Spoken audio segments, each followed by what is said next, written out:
Yeah. Uh-huh. Yeah. Uh-huh. Yeah. And I just got completely addicted to listening to every genre of music that electronic music has to offer. And I just got so lost into it that I thought, I need to try this myself.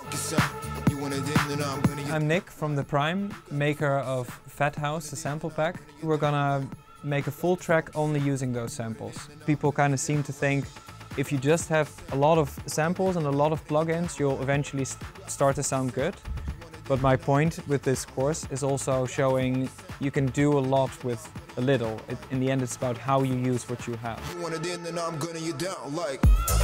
Usually I start with the drums, so let's start there. I think it's okay to layer, but then you should be layering in a way where any new drum loop you put in should be emphasizing something you already have in.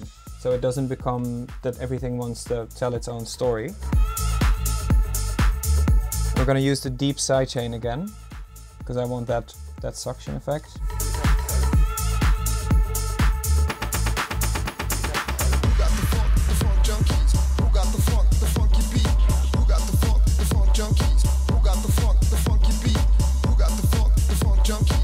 In the beginning, every single song you make is the best song you've ever made. There are no hard rules ever, really. What I also think is unique about this particular course is that you get the sample pack with it, and the whole course is almost like a suggestion manual about the sample pack, how you can take these sounds and make them your own and use them in your songs so they give it that little edge, that little extra. Check out my brand new course, only available at FaderPro.com.